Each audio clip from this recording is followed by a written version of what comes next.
नमस्कार दोस्तों, welcome to Ram sir Hindi स्टारो। दोस्तों, Dainik Jagran editorial dictation 90 WPM से स्टार्ट होगा 5 सेकंड बाद। Dictation start.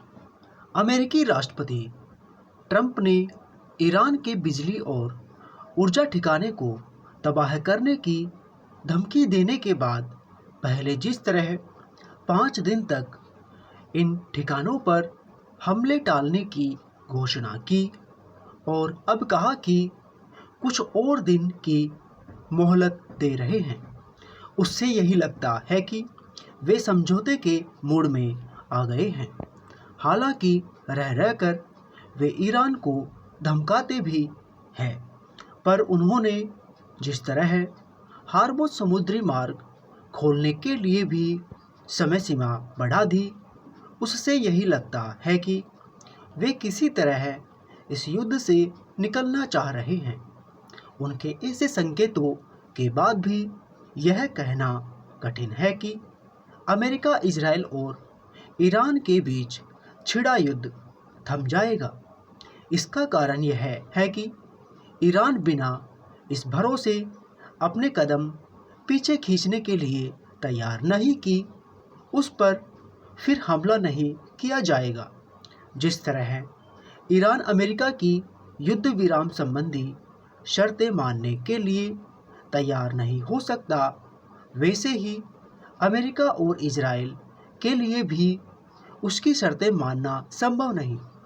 वास्तव में इसी कारण युद्ध थमता नहीं दिख रहा है।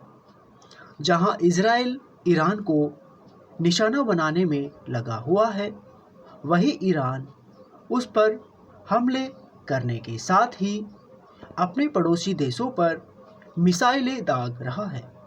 यह स्वाभाविक ही है कि इससे इन देशों का धैर्य जवाब दे रहा है। ये देश इसलिए अधिक परेशान है कि ईरान उनके नागरिकों और ऊर्जा ठिकानों को भी निशाना बना रहा है। यदि खाड़ी के देशों ने ईरान पर जवाबी हमले करने शुरू किए तो युद्ध एक नए मोड़ पर पहुंच जाएगा।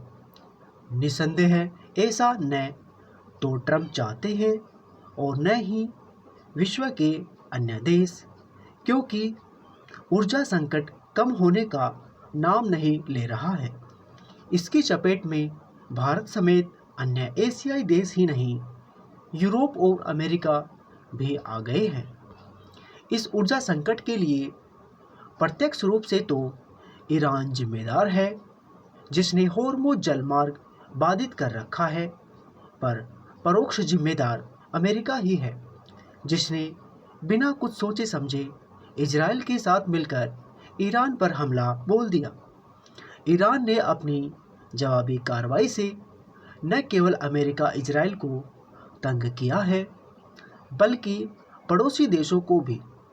यदि ईरान और अधिक समय तक जवाबी कार्रवाई करने में समर्थ बना रहता है तो अमेरिकी राष्ट्रपति को अपना रुख और नरम करने के लिए बाध्य होना पड़ सकता है। इस स्थिति में उनका प्रभाव कम ही होगा, न केवल अमेरिका में बल्कि अंतर्राष्ट्रीय मंचों पर भी। ध्यान रहे कि विश्वव्यापी ऊर्जा संकट के लिए वही जिम्मेदार माने जा रहे हैं और घरेलू स्तर पर भी उनका विरोध बढ़ रहा है। ईरान युद्ध के पहले उन्होंने जिस तरह वेनेजुएला पर हमला किया और अपनी मनमानी टैरिफ नीति से अपने मित्र देशों समेत दुनिया भर को तंग किया, उसके चलते उनकी विश्वसनीयता और साख पहले ही कम हो चुकी है। दोस्तों, आज के इस एडिटोरियल की PDF और इसकी कुछ इम्पोर्टेंट आउटलाइंस आप हमारे टेलीग्राम चैनल से ले सकते हो, जिसका लिंक वीडियो के डिस्क्रिप्शन बॉक्स में है। तो दोस्तों, आज के लिए बस इतना ही। तब तक के लिए जय हिंद, जय भारत।